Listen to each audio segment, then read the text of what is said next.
জগন্নাথদেব উঠে পড়েছে, দেখতেই পাচ্ছেন। আর এই যে আমার ছেলে শুয়ে আছে। নমস্কার, নতুন একটা ভিডিও নিয়ে চলে আসলাম। উঠে পড়েছি, ফ্রেশ হয়ে গেছি। তো মাসি এখনও আসেনি, 8:30 বেজে গেছে। ছেলে তো আজকে স্কুল যাবে না, তো আজকে একটু তাড়াতাড়ি করে কাজটা সারতে হবে। বললাম না 1-1:30টার মধ্যে আমার ওই বিউটি পার্লারের লোক ঢুকবে, তো তার জন্য একটু টেনশন আছে। তার মধ্যে রান্না কমপ্লিট, রান্না বলতে গেলে একটাই আছে যদিও, কিন্তু করতে তো এই দিকে কাজ সেরে মাসির জন্যই তো দেরিটা হয়ে যায়। মাসি যদি একটু তাড়াতাড়ি আসে তাহলে অসুবিধা হয় না, কিন্তু মাসির কাজ করতেই দেরি হয়ে যায়। তারপরে তো ছেলে আছে, হাজব্যান্ড আছে, এসব করে টোরে করতেই আমার দেরি হয়ে যায় স্নান করতে। তো আমি চেষ্টা করবো আজকে যত তাড়াতাড়ি সম্ভব রান্নাটা কমপ্লিট করে আমি নিজেকে ফ্রেশ হয়ে রাখা, ছেলেটাকে তৈরি করে দেবো যাতে ওকে খাইয়ে বসতে পারি আর আমি নিজেও খেয়ে বসতে পারি। কারণ কি, যদি একবার বসে যাই না খাওয়ার, তখন আর অনেক সময় লেগে যায় আর দেরি হয়ে যায়। এত তাড়াতাড়ি করার আমার প্ল্যানিং ছিল না, কিন্তু এনাদের যারা করবে তো তারা বলছে থাকবে না, তারা বাইরে যাচ্ছে কোথাও একটা কাজেতে, তো তার জন্য সময় হবে না। তার পুজোর মুখোমুখি করলে তখন আমার আবার সময় হবে না। কারণ কি, বুঝতেই পারছেন, ঘর ঝাড়পোছ আছে, সব কিছু আছে, তো তারপরেও তো টুকটাক জিনিস আছে করার, তো সেই জন্য তখন সেই জিনিসগুলো করব। তো তার জন্য এখন এই চুল কাটিং আর কালারটা করে রাখলে, আমি বছরে তো একবারই কালার করি, আর তো সারা বছরে আর একবারও কালার করি না, তো সেই জন্য কালারটা করাটা দরকার আছে। তাই তো, আর মেঘলা করেছে, টিপটিপ করে বৃষ্টিও পড়ছে, আর আজকে জামা কাপড়টাও বেশ ভালোই পড়েছে। তো ভাবছি কী করবো, এত জামা কাপড় ওই ঘরেই মেলতে হবে, আর ছাড়তে উপায় তো নেই।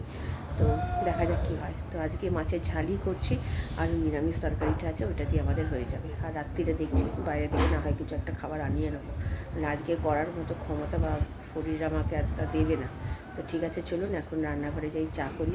মাছেতে নুন হলুদ মাখিয়ে রেখে এসেছি, আর দুধটাও বার করে এসেছি, এবার গিয়ে চাটা করবো। তো চলুন পরে আসছি। বসিয়ে দিয়েছি দুজনের, তো আদা আর চিনি দিয়ে দিয়েছি, আর চিনির জায়গাটা নামিয়ে দিয়েছি একটু মাজার জন্য, নোংরা হয়েছে। আর এখানে আজকে দুধ চাল দিচ্ছি না, এইখানে এটি নিয়ে দিচ্ছি, আর এখানে যে মাছের নুন হলুদ মাখিয়ে রেখেছি। মাসি চলে এসছে, মাসি জামা কাপড় কাটছে। তো চলুন চা পাতা দিয়ে দিয়েছি, আর ফুটেও গেছে। এই চা পাতাটা বললাম না আগে, খুব ভালো, অল্প দিলেই মানে কালার ভালো হয়। চা হয়ে গেছে দেখতে পাচ্ছেন, আর এখানে এটাও ফুটতে শুরু করে দেবে, এক্ষুনি হয়েই গেছে। তো চলুন চাটা খেয়ে নিই, আমি আবার পরে আসছি। চলুন, ইনি উঠে পড়েছেন, ওনার দুধ বিস্কুট খেয়ে এখন পড়তে বসবে। তো চলো, আন্টির যা পড়া আছে করে নাও, ঠিক আছে? বদমাশি করবে না কিন্তু, একদম পড়াশোনা করে নেবেন। যা কাজ আছে সব করে নিয়ে তারপরে খেলাধুলা করবে। দুটো আছে, পড়াটাও তো আছে। হ্যাঁ, কখন করলে পড়া তুমি? কালকে তো আন্টি গেল রাত্রিবেলা। পড়াগুলো একটু একটু ছিল, কালকে আন্টির কাছে অঙ্ক করার পর ওইগুলো একটু একটু পড়াশুনো হয়ে গেছে, আর লেখা হয়ে গেছে, দুটো শুধু চিঠি বাকি। আচ্ছা ঠিক আছে, যাই হোক করে নাও, যাতে আন্টি সোমবার এসে যেন পড়াটা পায়, ঠিক আছে? ঘরে চলে গেছি। কোটাকুটি করার আজকে কিছু ছিল না, শুধু টমেটোটা পেস্ট করেছি আর সর্ষেটা ভিজিয়েছি, আর এই তরকারিটা বের করে নিয়েছি। তেল বসিয়ে মাছটা ভেজে নিলাম। তো আমার আর আমার ছেলের জন্য তো কাতলা মাছ নিয়েছি, আর আমার হাজব্যান্ডের জন্য তেলাপিয়া মাছ। তো এত ফাটছে বাবলে বাপ। তো যাই হোক, তো এটা মাছটা ভেজে নিই, আর ওইদিকে ভাত মোটামুটি হয়ে এসছে, আর একটুখানি হলেই হয়ে যাবে। তো আমার হাজব্যান্ডের পুজো হয়ে গেছে, ও খেয়ে বেরোবে, আর আমারও তো আজকে তাড়াহুড়ো আছে জানেন, যেহেতু চুল কাটিং করবো, তো আসবে, তো 1-1:30টার মধ্যে ঢুকবে বলেছে। আমি তার আগে যতটা পারছি কাজটা সেরে নেবো, কারণ খাওয়া দাওয়াটাও ভাবছি খেয়ে নিয়েই বসবো, নাহলে হবে না, আমার ছেলেকেও খাইয়ে দিতে হবে।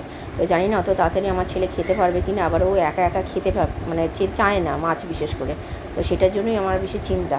তো যাই কি, এখানে মানে তেলের মধ্যে দিয়ে দিয়েছিলাম হচ্ছে কালো জিরে ফোড়ন, টমেটো পেস্ট ভালো করে নেড়ে চেড়ে মশলা দিয়েছি, জল দিয়ে, হলুদ গুঁড়ো, লঙ্কার গুঁড়ো, জিরে গুঁড়ো, নুন আর মিষ্টি, এবার দিয়ে সর্ষে পাউডারটা দিয়ে দিলাম, ভালো করে নেড়ে চেড়ে কাঁচা লঙ্কা দিয়ে একটু বেশি একটু ঝোল রেখেছি, কিন্তু টেনে নেবে। আর কালকে যে তরকারিটা আছে কড়াইতে ঢেলে গরম করে নিয়েছি, একটু নুন আর মিষ্টি দিয়ে, জল দিয়ে।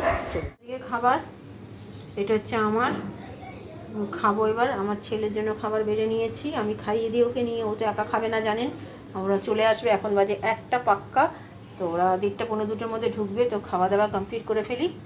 দারুণ হয়েছে খাবার, আমার হাজব্যান্ড বললো খেয়ে। তো চলুন, আর এখানে গ্যাস পরিষ্কার সব হয়ে গেছে, আমার স্নানও কমপ্লিট। কেমন খেলি আজকে মাছ? অনেকদিন পর তো মাছ খেলি। মাছের ঝালটা কেমন হয়েছে? ভালো লেগেছে? আর কালকে নিরামিষ তরকারিটা তাহলে খেতে চাচ্ছি, মানে বলছিলিস যে খাবো না। গুড ইভিনিং না, গুড আফটারনুন এখন। এখন 2টো বাজেনি, 1:30 বাজে। আমি তাড়াতাড়ি করে খাওয়া দাওয়া সেরে নিলাম, ওরা চলে আসবে। তো স্নানটা জাস্ট একটুখানি সামনের দিকটা ভিজিয়েছি, পুরো ভেজেনি, কারণ কি আমাকে আবার মাথাটা তো ধুতেই হবে। তো সেই জন্য একেবারে ওই তখন ওরা যখন করবে তখন করবে। তো বলেছে আমি একটু একটার সময় আসার কথা, আমি একটু বলেছি দেরি করে আসতে, ওই 1:30 পৌনে 2টো নাগাদ আসতে বলছে, মানে আস্তে আস্তে 2টোই ধরুন। তা নাহলে খাওয়া দাওয়া নাহলে শেষ হবে না, ছেলেকে খাইয়েতে হবে। দেখলেন তো ছেলেকে খাওয়ালাম, আমি খেলাম, খেয়ে এবার যাব, ওনারা আসলে যাবে। তার মধ্যে আজকে সকাল থেকে উঠে মাথা যন্ত্রণা শুরু হয়েছে, এত প্রবলেম হচ্ছে না কি বলবো, মানে একটা মানে কোনো শান্তি, কোনো কাজ করলে কোনো শান্তি মতো হয় না। সেই জন্য এখন আবার খেলাম হচ্ছে স্যারিডন খেয়ে এখন দেখি মাথা যন্ত্রণাটা আশা করি কমে যাবে। তো ঠিক আছে, চলুন, যখন যা করবে অবশ্যই আপনাদের সাথে যতটুকু পারবো শেয়ার করবো। তো আমি আবার পরে আসছি। চলে এসছে আমাদের যারা যে চুল কাটে তারা চলে এসছে, দুজন মিলেই করে, মানে একজনের দ্বারা তো অসম্ভব চুল, একজন মানে ইনি মেন করেন, যে সবুজ কালার যে আমায় করছেন। তো তার আরেকজন হাতে হেল্পার হিসেবে কাজ করেন। তো এখানে দেখতেই পাচ্ছেন আগে আমার চুল কাটিংটা চলছে, চুলের অবস্থা খুবই খারাপ, মানে এত চুল উঠে গেছে আর কি বলবো, দেখে বুঝতেই পারছেন কত পাতলা চুল। এত পাতলা চুল আমার ছিল না, আমার বেশ ভালো মোটা চুল ছিল। তারপরে কি জানি এত বাজে, মানে চুল কেন এত চুল উঠে গেছে, বর্ষার কারণে তো কিছুটা ওঠেই জানেন, তারপরেও এমনিতেও চুল কত উঠে গেছে, মানে দেখলেও না হাতে, মানে চুলে, মানে হাতে চুলটা ধরলে মানে একদম পাতলা হয়ে বিশ্রী লাগে। তাও চুলটা কাটা থাকলে কি একটু দেখতেও ভালো লাগে, একটু গোছ মনে হয়। নাহলে লম্বা চুল হলে এত পাতলা সরু, পুরো একদম টিকটিকি ল্যাজের মতো লাগে দেখতে। তো যাই হোক, এখানে কালার করা হচ্ছে, তো কালারটা বেশ ভালোই হয়েছে, আর চুল কাটিংটাও বেশ ভালোই হয়েছে। তো চলুন আমি আবার পরে সন্ধে দিতে বসে গেছে, দেখতেই পাচ্ছেন কটা বাজে দেখুন, 7:25। কখন থেকে বলছি মাসি আজকে 5:30টার মধ্যে ঢুকে গেছে। আমার তো চুল কাটিং হয়ে গেছে 4:45টার মধ্যে, মানে কালার করা সব কিছু হয়ে গেছে। তো এনাকে আমি তারপরে মাসি 5:30টায় এসছে, তারপর থেকে বলে যাচ্ছি। তো এই করে করে করে এখন 7:25 বাজে, সন্ধে দিতে বসছে।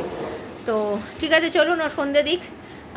হয়ে গেছে আমার মোটামুটি সব কাজ হয়ে গেছে। একটা কাজ মানে মাথা থেকে একটা চিন্তা গেল, নাহলে আজকে যা মাথা যন্ত্রণা করছিল সকালবেলা, তো ওষুধ খেতে হয়েছে, তারপরে ঠিক আছে। তো চলুন ও সন্ধে টন্ধে দিয়ে নিক, আমি পরে আসছি। গুড ইভিনিং, এখন বাজে 8টা। তো ছেলের তো সন্ধ্যা দেওয়া হয়ে গেছে, একটু আগেই সন্ধ্যা দিয়ে উঠলো। আর আমাদের আজকে রুটি করাচ্ছি না এই কারণে, মানে দুপুরবেলা সেই যে সকাল থেকে কাজ শুরু হয়েছে, একদম রেস্ট পেয়েছি হচ্ছে, ওরা গেছে 4:45 তখন। আর তারপরে আর রাত্রির জন্য রান্না করতে ইচ্ছে করলো না, তাই আমি আমার হাজব্যান্ডকে বললাম যে বাইরে থেকে কিছু নিয়ে আসতে। তো আমার ছেলে বায়না করছে কদিন ধরেই যে একটু বিরিয়ানি খাবে। তো আমি বললাম ঠিক আছে, তাহলে আমার হাজব্যান্ডকে বলি তাই বিরিয়ানি আনার কথা। তো আমার হাজব্যান্ডকে বললাম, তো বললো যে ঠিক আছে তাহলে বিরিয়ানি নিয়ে আসবো, তো বিরিয়ানি রাত্রিরে খাবো। তো তার জন্য রুটি করার লোককে আগেও বলেছি, যেও বারণ করে দিলাম। তো এই হচ্ছে ব্যাপার। তো আজকে সকাল থেকে আমার যা মাথা যন্ত্রণা, ঘুম থেকে ওঠার পর থেকে মাথা যন্ত্রণা করছিল, মানে এত মাথা যন্ত্রণা করছিল, বাধ্য হয়ে আমাকে তখন ওষুধ খেতে হলো স্যারিডন খেয়ে তারপরে মানে তাও কমেনি, সঙ্গে সঙ্গে কিছুক্ষণ পরে তখন তো ওরা চলে এসেছিলো, মানে চুলের কাটিং করতে। তো তারা করছে, আমার মার যা ঘুম পাচ্ছিল, আমার আর মানে ভালো লাগছিল না। তখন মনে হচ্ছিল আজকে না করলেই, মানে না করে দিলেই ভালো, কিন্তু না করে দিলেও নয়, কারণ কি যারা করবে তারা থাকবে না, তারা বাইরে যাবে। তো সেই জন্য তখন আবার পাবো না, পুজোর সময় এত তাড়াহুড়ো লেগে যাবে, তার জন্য বললাম যত কষ্টই হোক আজকে করে নিই। তো এই হচ্ছে ব্যাপার। তো চুলের কালার করা হয়ে গেছে, দেখে বুঝতেই পারছেন চুলের কালার আমি এই কালারটা করেছি। বোঝা যাচ্ছে কিনা জানি না, খুব একটা মোটামুটি মনে হচ্ছে বোঝা যাচ্ছে। আর কাটিং করেছি হচ্ছে আমি স্টেপ কাট কেটেছি আর সামনে লেয়ার কেটেছি। তো এই কাট কেটেছি, পরে আমি দেখাবো আপনাদেরকে চুলের কাটিংটা কীরকম হয়েছে।